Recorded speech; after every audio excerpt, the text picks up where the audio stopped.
पण आम्हाला असं वाटतं राज्याला एक नेतृत्व मिळावं. ते कोण आहे हे शेवटी दिल्लीचे अमित शहा किंवा नरेंद्र मोदीच ठरवतील.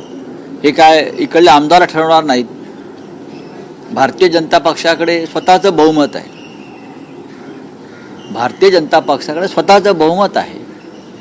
त्याच्यामुळे मला असं वाटतं की भारतीय जनता पक्षाचा जो हक्क आहे सरकार स्थापनेचा तोच राहील असं मला वाटतं आहे. आता पुन्हा मुख्यमंत्री आणि उपमुख्यमंत्री महाराष्ट्र राज्याला मिळणार का? राज्यातच शर्यत लागली 2.5 वर्षाचा फॉर्म्युला 2 वर्ष. हा 2.5 वर्षाचा फॉर्म्युला जेव्हा आम्ही सांगत होतो 2019 साली बरं का, हा तेव्हा 2.5 वर्षाचा फॉर्म्युला त्यांना मान्य नव्हता. जर 2.5 वर्षाचा फॉर्म्युला तेव्हा मान्य केला असता तर अनेक पुढल्या घडामोडी टाळल्या असत्या.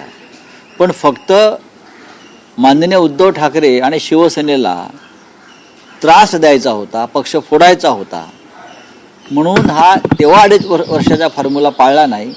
पण आता ते सर्व काही करायला तयार आहेत. याच्यातच लक्षात घ्या की महाराष्ट्राविषयी शिवसेनेविषयी किती द्वेष आहे. मुख्यमंत्री पदाची पार्टी होती नागपूरची, एकनाथ शिंदेची रात्री काढली होती, मात्र आज ते सगळे परत लावण्यात आली. आता हा प्रशासकीय काम आहे.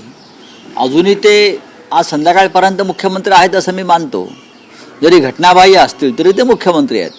ते आता नव्यानं निवडून आलेले आहेत, ते आणि त्यांचे लोक. आता जर ते मुख्यमंत्री झाले तर ते घटनेनुसार होतील. पण आतापर्यंत